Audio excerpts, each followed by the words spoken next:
Here they are, the very first headphones from Sonos. I spent a few weeks with the Sonos Ace wireless noise canceling headphones. Let's talk about my personal impressions, how they work with other Sonos gear, and whether these are the right headphones for you. Here at Crutchfield, we've carried Sonos gear since 2005. That's 2 years before the iPhone was released. There's been one thing customers have asked about nearly every day since then. When is Sonos going to make headphones? Well, they finally have.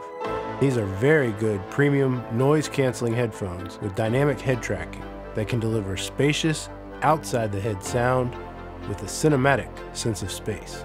This is a new frontier for the company, and in a few key ways, much different than any other product Sonos has released.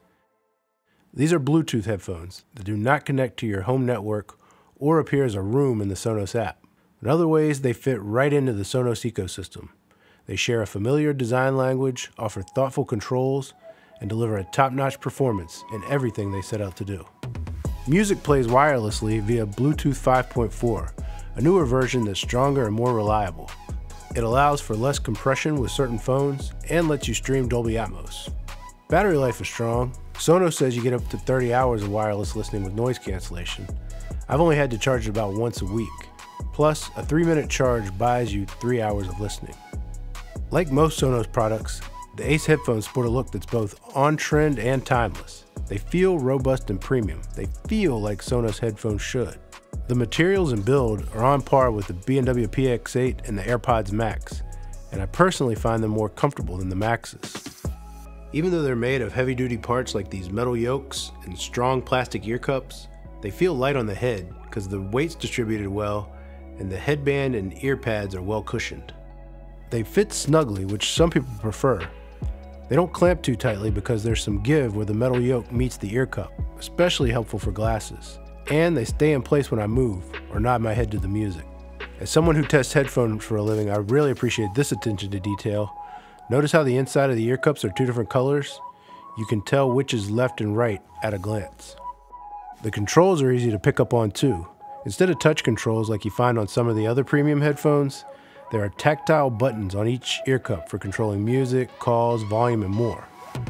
I found there was less of a learning curve, and since I can't see the buttons, I like that they were shaped in a way that my thumb couldn't mistake one for the other. This slider moves up and down to control volume and pause your music or podcast when you press it in. Below that, you can toggle between noise cancellation and aware mode. That allows you to hear external sounds without removing your headphones or turning off your tunes. The noise cancellation might be what surprised me most about these headphones. I found them slightly more effective at canceling noise than the AirPods Max, and they're in the top tier conversation with Bose and Sony. In fact, while the Bose offered more overall quiet, you could also hear them working more, with the out-of-phase white noise louder than the more natural presentation of the Sonos Ace. I look forward to trying these headphones on a plane where I think they should cancel the drone of the engine just fine.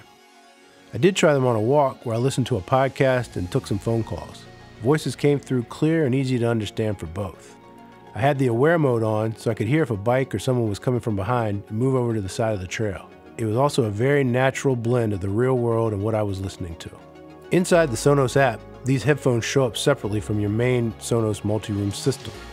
I know some might worry that Sonos is venturing out of their tight-knit system approach to audio, and I don't want to dismiss those concerns, but after living with the headphones and the app for a while, I never felt limited.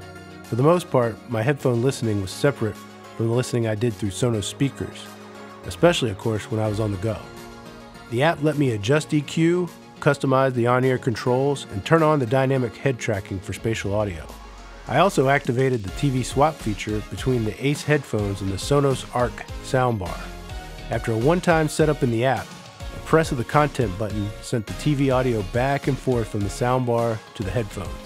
I could watch the West Coast games while the kids were asleep and still get the full sonic impact of the action. For shows and movies, speech remained clear and atmospheric effects swirled all around. That brings me to the sound. I like the tuning right out of the box. There is a mild emphasis on the bass and treble, but nothing distracting. And the headline feature here is the supersized sound presentation and the special processing for Dolby Atmos and spatial audio. Fortunately, Sonos provides an excellent sense of direction without some of the common pitfalls. I've heard headphones where the extra space can be at the expense of mid-range presence, bass punch, dynamics, or all the above. Not to worry here.